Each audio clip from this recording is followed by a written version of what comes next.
Welcome to Props and Hops, a podcast pursuing the best in betting and beer. I'm your host, Matt Landis, and we have arrived at the dog days of the sports betting calendar. So, thinking outside the box a bit in an effort to set a more proper perspective before football season gets things rolling fast and furious, on this show, we're going to dub July the month of Malinsky. And regular listeners might know the Malinsky Minute as a staple of this show, a nod to the late, great sports betting legend, David Malinsky. And we're going to take that Malinsky Minute concept and crank it up a few notches over this month of July. Dave was just in touch with so many people across sports betting and so many other walks of life. I feel like this is such a good opportunity to go ahead and weave that in.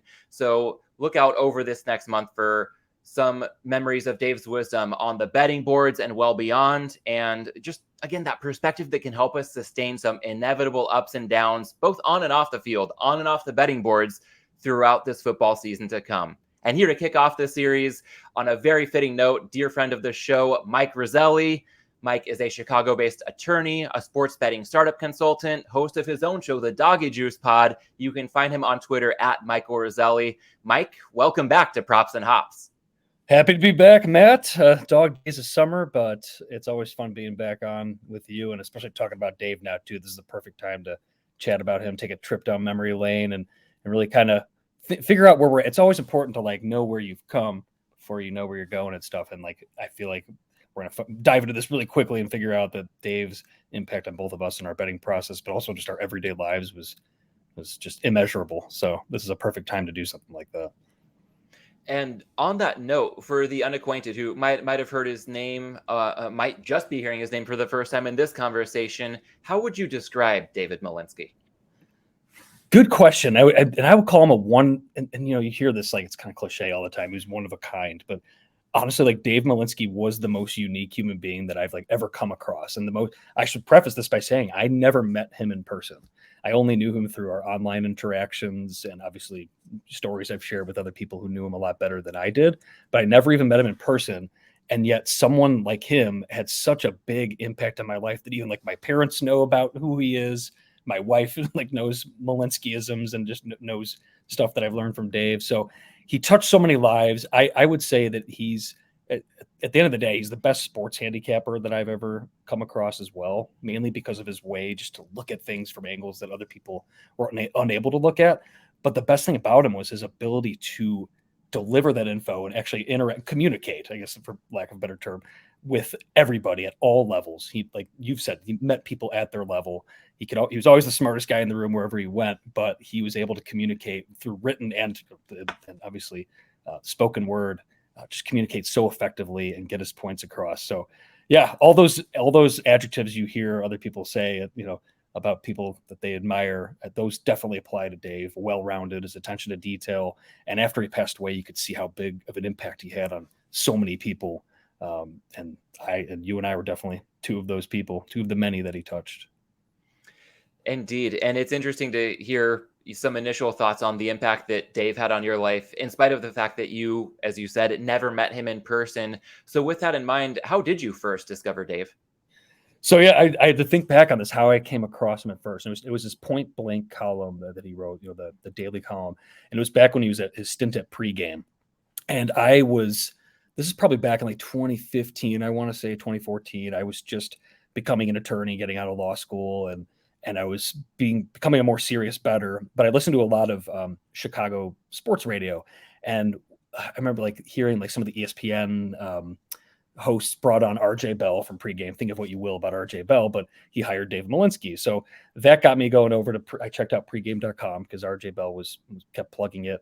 And that's where I discovered Dave with the point blank column and the message boards. And I was hooked. As soon as I found point blank, it immediately became a part of my daily routine, not just reading the column, but the insightful comments and conversations that followed. So that's the long and the short of it. I found him just via Chicago radio through RJ Bell, who I owe, say what you will about him, but I owe him a debt of gratitude for me finding him. And of course, followed Dave when he moved over to LSR from pregame a couple years after that, up until 2018. Yeah, is the LSR, are you thinking, is this Sportsbook Review? I'm sorry. SBR. I know we've got an attorney on the show, so legal sports report, all things sports law are also always top of mind as well. That won't be my first screw up on this podcast, but yes, yeah, wrong acronym. Yep, SBR, Sportsbook. Okay, cool. Yeah, Sportsbook Yeah, Review from pregame. Yeah, a lot of similarities between how we first came across Dave's work and came to build a relationship, if you will. Again, even though you and plenty of others never had the chance to meet him, that impact was still so profound. And to that end, I would love to elaborate a bit more, if you may, on the sense of relationship that you felt you had with Dave, with his point blank community, despite never having had that face to face interaction. Yeah, it was amazing. Like just the insight that something like that can provide. Just the level of conversation was so high that even we were joking about this. We have joked about this over the years. Like there were times when people, and I was guilty of this once, they would respond to Dave with, he kept like the level of conversation so high. So people would respond to Dave and like actually be careful about maybe their grammar and like putting things correctly and not just just using a bunch of lowercase and like just talking quickly, I guess, so to speak. But people were like very detail oriented in their responses to Dave, and the trolls that inevitably are everywhere on every message board. I don't know any that don't have any, and especially the sports betting world. There's just a lot more trolls by nature for reasons that you and all your listeners know. But they actually accused me and others on the message board of being Dave creating multiple accounts to respond to himself to keep the conversations going. Basically, it's just he's posting under David Malinsky and then he's creating these fake accounts and continuing the conversation going with insightful comments from himself. And like it's like, no, this is just a Dave that can only be possible in a David Malinsky community, something like that, where people are actually being accused by trolls of doing that. So yeah, it was just I loved it because you had people thinking of things, meeting Dave at his level, or at least attempting to at that high level, and trying to come to him with angles that none of us were thinking, and turning over stones that you would never even think of turning over in order to find value on the betting boards. And that was the best part. It didn't matter what the sport was. And Dave made that very clear. If you find value in anything, then that's valuable to be shared with that group. And that's not just sports too. It was life things too. So I think like it was just stepped outside of everything and elevated. It was like the most intelligent community that I've come across anywhere, really, and it touched on every part of life. And we helped each other make money, but also I learned lessons about cooking, from travel from Dave, like Shakespeare, some other, like literally anything, any walk of life. And Dave elevated the conversation, and he brought in like-minded people that did the same, and that's the absolute best part about it, I think. I love the anecdote about people thinking that he was creating burner accounts to have back and forth with himself. I mean, that's high praise for you and anybody else who got accused of perhaps being Dave in an alias, because that means that your written communication must have been pretty on point given what he posted daily in the point blank forums. It kind of seems like an AI scandal before the mainstream era of generative AI. So in that sense, I guess in one of many ways, that might be an example of Dave just being ahead of his time. I think so. Yeah, that's a good way to put it, because everyone, yeah, it's like no, this is very much a real conversation. But people, I know at the end of the day, a lot of it too is like in sports betting, a lot of people, no matter what, they just want to be dumbed down into picks, and inevitably, and Dave he'd post plays on there very, very clearly what price it was good up to and stuff. And that's the other big thing he taught people's price sensitivity and thinking probabilistically. But you had those people that are just looking for picks, and then he gives out, inevitably it goes through a bad stretch, and then they come for him. But it was always funny to see, what can you come at David Malinsky for? Like having good grammar ended up being the angle, and talking so formally, I guess, on those message boards. I always find that amusing too. Yeah, well, you've taken this already in a few really compelling directions, between the sports handicapping side of things, being price sensitive, thinking probabilistically, also other aspects of life you touched on. Dave was about as cultured and well-rounded as it gets. So take this whichever direction you want to, Mike. But how would you say that beyond that first impression and getting to know Dave, even if it was just digitally via the point blank community, how did his influence from there evolve over time when it came to the impact that his writing and any interactions that you had ultimately played in your own life? Yeah, I think at the end of the day, like he taught me, and I'm sure so many others, how to think outside the box and just approach life in a different, I guess, just in a different way. Like and Dave came, I was first introduced to him at like the perfect time for me personally. Like I just became an attorney, gotten out of law school, and I was getting more serious about betting, and like inevitably, if you're an attorney and like most pro bettors, you're pretty insufferable human being, and like I feel like I was going down that path pretty quickly, like just trying to find like losing my soul, so to speak, but like trying to find value and suck value out of every aspect of life, in the betting markets, but also like anything else you do, and that's not the way to approach life. And there's a time and a place to be, to be really grinding out those edges and stuff, but what Dave really taught me was the balance. And over time, as I, kept learning more from him, it's like you realize, like, there's a time and a place to order in, Lotus of Siam from Vegas, 3 days worth, and just be locked into your apartment throughout a whole football weekend. But there's a time and a place to put that all aside and focus on going out and enjoying nature, or putting time into relationships, which I think is the thing I admire the most about Dave. Even mentioned this yet, but like how he was able to just keep up with so many people. You hear like people, I've talked to so many people since his passing. They're like, oh yeah, Dave had me over weekly. We did this, or we met at this restaurant every week. He took that time like very clearly to prioritize the relationships in his life and all the other like important aspects that he deemed important.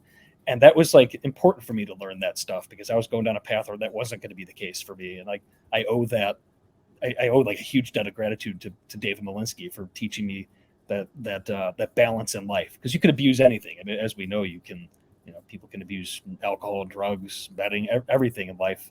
You want to do in moderation, but it's easier said than done.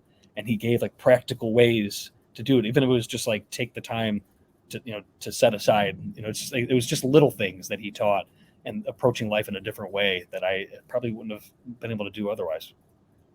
And as you speak of little things, I'm reminded that betting and beyond, he was all about those small edges that really compounded over time. So at face value, just one little thing might not seem like a lot, but with good habits and the way he carried himself, I just feel like Atomic Habits is a book that I read at the start of the pandemic, and James Clear is the author. It's a best-selling book many times over. A lot of this audience has probably read it or at least heard of it, but one of his mantras is trying to get 1% better every single day. And with Dave, I feel like just, those small incremental gains you can make in betting or beyond. There were so many of those little things. So when thinking back on all of that, just such a breadth, an embarrassment of riches, if you will, to look back on. How would you describe perhaps your most memorable encounter with Dave? There's a lot to choose from there, but if there's one encounter that you had with him, I don't know if it was in the point blanks columns, or maybe just even without Dave being present, but other people who knew Dave and it involves him in some way. Is there any like one memorable encounter that really stands out in your mind? I have one that's like, it was a couch basketball angle that I had, and I posted. It was in I want to say SBR, not when he was at pregame, and it was in the Big East. This is probably not going to mean anything to anybody, but it was a Big East couch hoops matchup, and it basically like involved.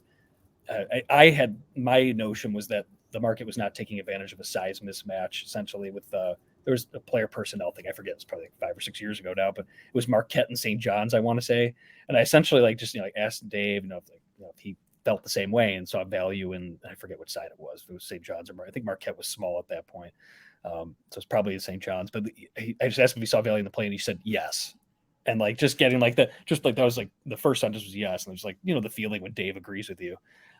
I think oddly enough, or funnily enough, I think that bet actually lost. That doesn't matter. It's a result based thinking, of course. But he of course had like he added to what I said. I brought up my points and like why I was seeing value. He agreed, but then of course he summarized very eloquently why he agreed, but also like added another layer to that conversation that I like didn't even consider at that point and stuff. So it's more of like a personal thing to me that he just like completely agreed with the play that I made that ended up losing. But that one stands out to me just because he responded to everybody. I don't think Dave like ever, there's probably some exceptions, I'm sure, but like he always took the time. And when he takes the time to do something, it's not just, he's not going to half-ass it. He's going to put everything he can into it. And that's going to take a lot of time, on his end to come up with a very thoughtful response to every single question or follow up on his own written word that day. So it's just like taking the time that day and all those other days just to, just provide a response to some people. That was the best part of Dave. I think that's my one memory. I think that really stands out. Yeah. The stamp of approval from David Malinsky on an angle you had or a bet you're looking to make was probably the ultimate endorsement. So that one definitely resonates with me. And Mike, one more question that might be hard to. I would say it's a better high than, like the endorphins after you win a bet. Getting the Dave Malinsky stamp of approval was worth way more than the bet cashing.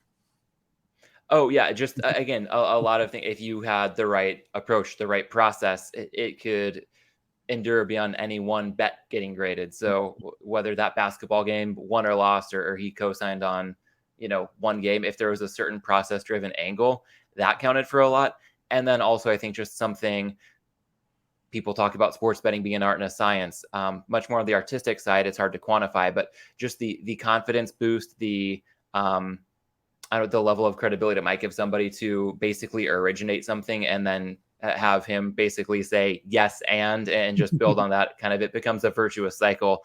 So yeah, I think it has a lifespan much greater than any one event. So I hear you on that. And I've got another question that's going to be difficult to narrow down to just like one answer or one experience. But what would you say, all things considered, what would you say you gained the most having known Dave? That's a great question. Honestly, like, I know I touched on the balance before. There's so many when you thinking outside the box, I guess. I mean, people use the term like teaching how to fish, but like he actually did that for me. Like he actually taught me how to think in a way that I would have never been able to think otherwise. I mentioned before turning over the stones that others hadn't turned over, but just his unique way of looking at things too. I think that was and just like things I would never consider.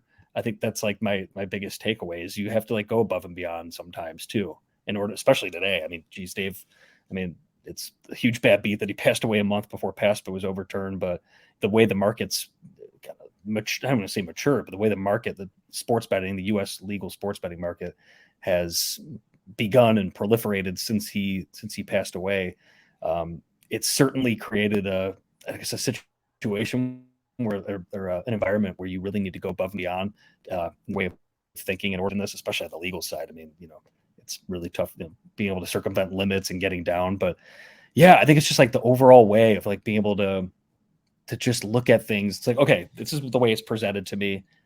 What can I find that maybe others aren't thinking of, and going above and beyond, and sometimes and sometimes you feel kind of ridiculous at times. And a lot of the times you don't find anything, but going down that path. And I know Dave, like he always, the other great thing about it is he always encouraged everybody, no matter what, even if like you came in with an angle that didn't work, or if you came in with something that, someone had already thought of, or there was never like, you never felt that you were like being thrown away or pushed away from coming up with a unique way of looking at things. So I think, yeah, just being willing to look where others aren't looking is probably weirdly a lasting impact for me on Dave. That reminds me a lot of, I think, the first time I had Adam Chernoff on this show, now with Right Angle Sports, and does a great job on the Simple Handicap podcast. And Adam mentioned that when he came across Dave's work, it was, I believe he said something to the effect of it being equal parts like exhilarating and maddening, because some of the stuff Dave would come up with was so good that that's where the exhilarating component would come into play. I'm paraphrasing Adam here, but it was like that was the positive end of it. And the maddening part would be that it was often stuff that was hiding in plain sight. Like, why in the world did I not see this? It was already there. Dave wasn't trying to pull one over on anybody or to your point, just operate at too high of a level that would go over people's heads. He could go toe to toe with somebody who was world class in a certain discipline, or the dumbest person in the room he could speak to in a way that, to your point, they wouldn't feel discarded. And a lot of that's because you're just willing to see what's already out there. But some of it, I don't know if it's the way that just humans have evolved, and as we age, certain things may disappear, new habits might come into play that sometimes hide edges in plain sight. I don't know how exactly to quantify it, but I think Adam made a really good point, and it reminds me a lot of what you just said, where sometimes thinking outside the box or seeing things other people aren't seeing doesn't mean that you lock yourself in a room and just try to come to a certain transcendent state of mind to unlock something. It's really just paying attention to what's already there.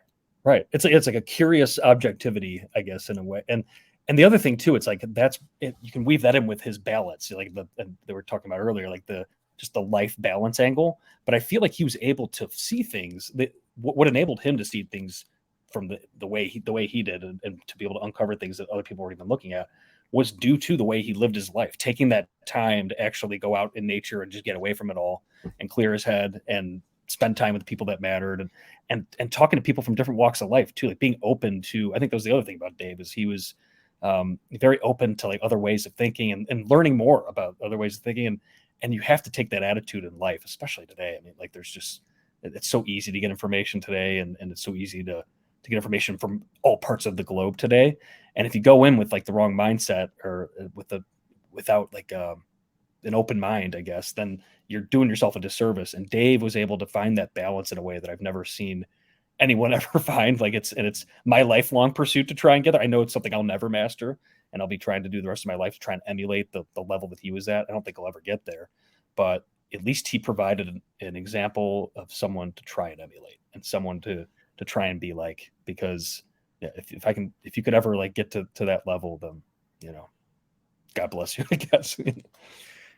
A few minutes ago, you touched on your thought that perhaps the ultimate bad beat would be Dave's passing just within about a month of PASPA being overturned. Maybe I should have done my homework here. It might have been a month to the day of PASPA being repealed. And to that end, I'm wondering, again, you never met, but there was a profound impact and you learned so much in a pretty limited period of time. He passed away suddenly in April of 2018. And I'm wondering, even as somebody who didn't have that, real life, in-person relationship with him, but through everything else that you did get to know over the years that developed into some really strong semblance of a relationship, how did his sudden passing in April of 2018 have an effect on you? Yeah, in a really big way. And that's just a testament to Dave, and how important of a person he was, and how much he touched so many people's lives, including my own. Like, I had never met the man, but that was one of the longest weeks of my life, because like just not know the whole search and everything going on. You felt for so many people. I mean, it made me realize really quickly how big of a part of it, and I knew at the time anyway, but like how big of a part of my everyday life he was, just with the point blank column and the community, but also just like, you just cared, because you realized how much of just a staple he was in the Las Vegas community, not just the Las Vegas sports betting community, but the community.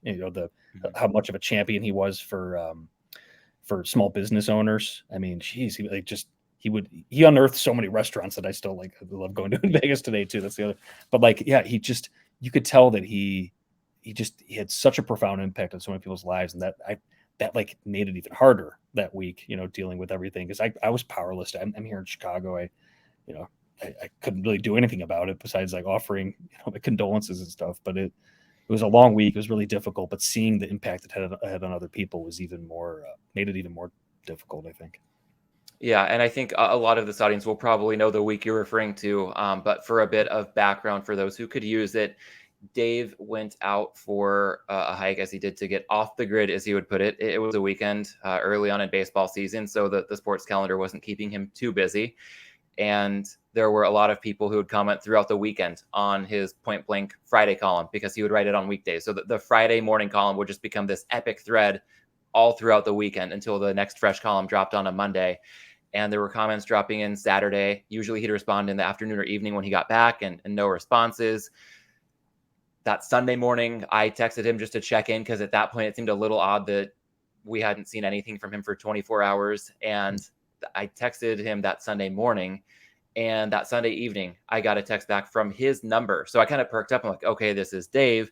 But then as soon as I heard, it's like, hey, this is Dave's sister. Like, unfortunately, all is not well, and he's missing. And right away, that might be the least amount of sleep I've ever gotten in the span of a few days, was just when everything was so unknown.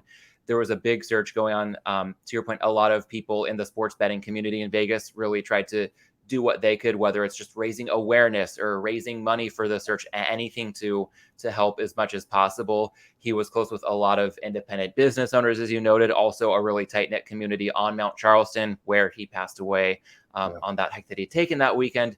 So there was just a very tenuous period where the longer things went on, the less optimistic it seemed that he would be found, in any sort of decent shape. And ultimately, it was a hike that he went out for on a Saturday morning.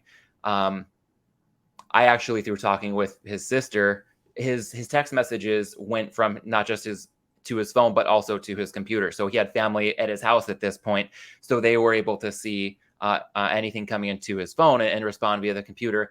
And I, to my knowledge, was the first one in the sports betting realm to get wind of this going on. So that Monday morning, I remember it was the first time I ever like typed a note on my phone because the Twitter character limit wasn't going to suffice. So I took a note, and I'm almost positive I posted a screenshot of a note, and then I tagged everybody. You talked about RJ. Some people with, different people might view different sports figures in Vegas in different ways, but anybody with a big following who could help with awareness, just really get that out there.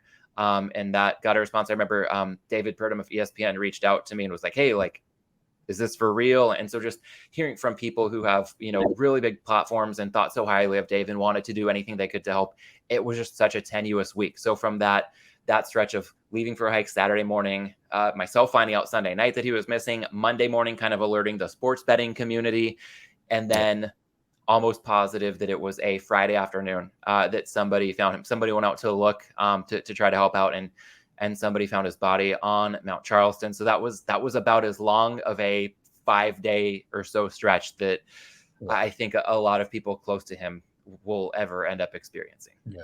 No, yeah. It was incredibly sad for everybody involved. And like, it was just, you saw how much it touched everyone's lives at that point. I mean, it was just like all the local Vegas shows. I mean, the local news picked it up too, like, as they should have. But yeah, it was a tough time for everyone. And, I will say, like, we're talking legacy on Dave too. And, if there's one thing I honestly, like, you and I have been having this conversation because I reached out to you around that point, I think, as well. And just because having seen your note and stuff, and that brought me to talk to you. And like, I've obviously become good friends with you over the past 5 years since that's happened. And some other people that we've talked to, at Bet Bash that were close to Dave. And I'm looking forward to that, honestly, for years to come too. Like, that's just a testament to Dave as well, how many people he touched and how important he was to so many people, but people are bonding over that. And so much so that like, we're even having this chat 5 years after that all happened. And obviously more meetups to come with other people that Dave was very important to. So that speaks to his legacy as well. I think that's one of the biggest takeaways is just the community still stands, it's still very much alive. Yeah, I think that's one of the biggest concrete examples you can point to credit his legacy. And Mike, I know we've talked a lot about life within sports betting, beyond sports betting. So 2 questions to wrap this up. One of them, because Dave was so masterful at sports betting, I know he was well-rounded. I don't want to give that short shrift, but I also don't want to overlook just his mastery of all things sports. Any betting insights that to this day still stick with you, even though we're a little over 5 years since his sudden passing? I still bring, I know I've brought this up on one of your previous podcasts, but it bears repeating because it's an angle I still play to this day. And I'm still completely convinced that the market for the most part is not caught up on it. That's the a team returning from a long road trip, that fading them on the markets on their first, or looking to fade them. That's not an auto thing, but looking to short them or fade them on their first game back home after a long road trip. And that's just a classic Dave thing, because you'd think to do that, right? And like, it makes sense. Like, well, maybe most people don't think that way too, but like, the team's returning home. I guess you can think the opposite now that I really give it a little thought. Like, maybe they're back home and they want to, they want to actually impress their home fans because they're returning home after playing on the road a lot. In reality, what Dave pointed out, and the way he pointed out too, is like just so insightful, but also so simple, as these are human beings just like us, these athletes. And yeah, they got people that they can pay to take care of their laundry. They got people they can pay to cook their meals and stuff, but they're human beings returning home from a long trip. And just think about when you come home from a long vacation, when you're out for a couple of weeks, what your life is like and all the things that you have to tend to and catch up on, even these rich athletes. And it's not just the athletes, the coaches, the personnel, the people that may not be able to, they may actually have to do their own laundry and tidy the house up and catch up with whatever, tie up any loose ends they have once they return home. But as a human being, I know when I return home from a 2-week vacation, there's a lot to do, and I'm not focusing as hard that first day or two back. You're just getting reacclimated, if anything, and not to mention like the time zone changes too. Sometimes, but like, it's just an angle that a lot of people don't think of. And I don't keep any data on this, although I should start really doing so, but looking to fade, and especially like in basketball and some sports where like really individuals have I guess baseball is a good angle too, but baseball's tough because I guess a starting pitcher can go home a little bit earlier. And as you know, baseball's a bit different, more one-on-one matchups, but like, yeah, basketball, it really is a great angle to play. That's probably the sport I play 70 to 80% of the time. It's basketball when I'm looking to get this into play, but yeah, it always works out. And I guess conversely, Dave touched on this too, like a team going on a long multi-week road trip, looking to maybe play on them in the first game because maybe they got all their ducks in a row and they're going out on the road and they're, it's as opposed to like later on in the road trip where they might be, fatigued or whatever from being out and traveling, it's looking to play on them on that first game. Sometimes it seems to work more often than it doesn't. It's obviously not something you want to do blind, but at the end of the day, it was just realizing that these are just normal human beings, just like us. And their focus is not going to be on that first game back when you're playing them and returning home. I think when you added the other side of it, a team going on a long road trip, where I thought you were going, I will use an example that's really widely known at this point during the NFL season. If the 49ers have back-to-back road games back east, they're staying at the Greenbrier. They're getting a mini in-season training camp in between. And a lot of times in the NFL, it gets built into the point spread at this point if a team's on, the second of back-to-back road games. And for the Niners, if anything, it might be a net positive because they've been distraction-free and they have a place that they always go. It's familiar to the organization and a lot of the players with some continuity. And by not traveling too much in between those road games and just getting that in-season training camp kind of feel, it can really rally a team. So sometimes it might feel like, okay, this is going to be a team that's fatigued at the end of a long gauntlet on the road. Not necessarily the case. So again, that's widely known in the NFL, but there are other angles that aren't as commonly talked about. And I think of your wheelhouse, college basketball. One thing that Dave did really well was talk about teams leading up to the season tipping off who might have done a preseason tournament or any sort of international trip. And sometimes just the bonding experiences, the extra exposure that this, can get to. It's, more or less tournaments that I'm sure teams would like to win, all else being equal, but maybe they're not going all out at nearly the same level they would be come March Madness. But the extra reps they're getting, they can hit the ground running in a way that other teams who didn't get preseason tournaments or those, traveling experiences to bond as a team, a lot of opponents early in the season wouldn't have been afforded that same opportunity. And that's often not priced in. So there were just these little things like, hey, if you look at a team's schedule, you can kind of figure it out, but knowing when it's actionable can make all the difference. So that's definitely stuck with me from Dave. And I've got to ask you one question as well related to your note on teams returning from long road trips. You mentioned not playing it blindly. I think that's important, always trying to be mindful of the importance of price sensitivity. And if you're not playing it blindly, what do you consider to determine when to go ahead and pull the trigger and when to pass, even if something might fit the criteria that you generally look toward? Good. That's a really good question. Definitely a case by case basis, depending on the market too. A lot of the time, when the team returns home, if there is a little bit, and I'm not saying the market is not caught up on this completely, because I think like maybe people are wising up to it a bit. So usually I'm looking to do it. It's a timing thing, I guess, to really simplify things. If I'm more confident, especially in college basketball, where like I make my own numbers, I can be a little bit more confident that that's not factored in. And this is like something that's, this is what's worth like maybe a point and a half, if that, probably less. But as you know, that's a big deal and when you're handicapping games and trying to find edges. So yeah, it's tough. I mean, there's no easy answer for that. It's definitely case by case. I would say if I try and target it where especially in like, I don't originate in the NBA, but like, so it's hard to quantify, but if it's in college basketball, I guess I do it a lot less too, just because college basketball teams aren't away from home for more than, just a few days. It's very rare to have a team even be away for that. Yeah. To be away for like more than a week. I guess Hawaii comes to mind, but like, yeah, there's more exceptions there. So yeah, it really comes down to market and probably market timing too. So if it's an angle I'm looking to get into play on, I'm going to try and bet it a little more quickly, unless there's a reason not to. So like if the team's returning home and they're playing a team that's, won 5 in a row against the spread, maybe it is worth waiting until post or closer to tip off, because the general market's probably going to move more on that other team. So completely nuanced. There is no rhyme or reason to it for me, but yeah, definitely not a blind thing either. It reminds me a bit of props when I talked to Hitman about how he would price things this past NFL season. It was such a blast to have him on for it, and I'll see what I can hopefully do with him from time to time, at least this coming season. But when he would talk about pricing props, it was often, hey, as soon as it becomes available for something you can get down some real money on, just go for it.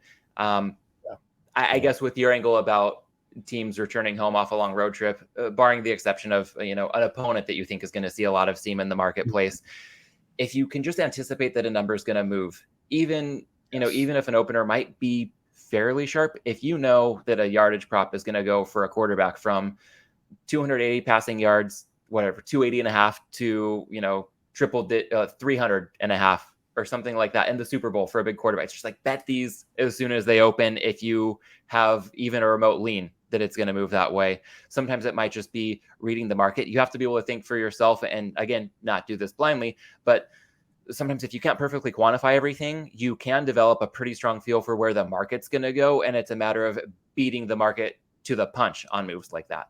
Right. Yeah. They got two of those nuances too. It's to follow up on what you just said too. It's going to depend on book. So, for your sharper book, which also depends on market, who the originator is. But, if it's like college sports and it's circa and it's an opener, I guess it's a bad example because I usually do this in the NBA, but if it's Pinnacle or Chris offshore is just hanging it a certain way. And, the books you're looking to get down on are it's a little bit of value relative to the Pinnacle and Chris line, then I'm more inclined to take it at that point. There are certain nuances there that I know we could dive into, the timing and if you get that extra half point relative to the sharper books, you could argue you should take it almost every time anyway. But yeah, it's definitely, and that's where the art, not the science, comes in on this stuff too, because there is no right or wrong way to there's a right way to skin the cat, and there is a wrong way to skin the cat, but yeah, it's just something that you master after doing it over many hours. And I can't even use the word master either. It's just that you attempt to master and that you get better at over time. We'll never be masters of this. And that's the beauty of sports betting that Dave pointed out. Like, the best part is you have to be able to adapt and continually in order to keep surviving in this game. So that's the other lesson Dave taught us. And that open-mindedness that Dave had helps you get there. And speaking of that pursuit of mastery, looking to make improvements over time beyond the realm of sports betting, final question for you, Mike. For anybody who's listening to this who either knew Dave or is just hearing about him for the first time through this conversation, what is one piece of life advice that you can share with this audience that you're inspired to share by the impact that Dave had on you? Yeah, I think finding balance in life is the most plus EV thing you could do. And something, I might have touched on this earlier, but sometimes that requires giving up something in the short term in order to help yourself get there. But thinking big picture, I think, and having that balance and donating because you get tired, you get burnt out if you're just grinding, college football numbers straight through from late August through November. It's not good for you, and you're probably going to do yourself a disservice. So, of course, you want to spend if you're on the flip side, if the time you're not spending, maybe your competitors in the marketplace are spending that time, but realizing that you can't just go all in and have that balance because it's going to serve you well in life. That's my big takeaway. And that's not just in like doing stuff with your time, but what you put in your body in terms of, eating. Dave definitely famously with the sophisticated salads that he would eat, trademark, but, during football season, just to keep, to give his brain the proper energy as well. Like just those little things that you could do to balance your life, I think is probably one of my biggest takeaways from him, and the thing I'm going to take with me going forward the most. Tough to think of a more fitting note to go out on. Mike, I want to thank you for taking the time to hop back on the show and kick off our month of Malinsky interview series. Want to also let the audience know that if you're not doing so already, you can follow Mike on Twitter at Michael Roselli. You can check out his work with the Doggy Juice Pod. Mike, once again, thanks for the time and insight. And just an open question to put you on the record here. What are the odds that we see you at Bet Bash 3 come early August in Vegas? Minus 450 right now. So pretty strong. My wife is due with our first baby September 23rd. That's right on the cusp of time where I'm allowed to leave. So I'm still fully planning on going. Haven't booked my ticket yet, but kind of like waiting to see. We're in the third trimester now. So as long as all things are all set, and there's no like unexpected surprises or anything like that, then I'll be booking my ticket over the next couple of weeks here, and look forward to seeing so many of your listeners there. I know last year we connected with a few, and I know there's going to be more this time around. So yeah, definitely come up to me and talk to me if you see me at Bet Bash this year and in future years. All right. Well, fingers crossed that anybody who's betting the heavy favorite cashes on Mike to be there, along with many others at Bet Bash 3. In the meantime, I want to also thank the audience for tuning into this week's episode. And the month of Malinsky will roll on with another interview next week. I'll catch you then right back here on Props and Hops.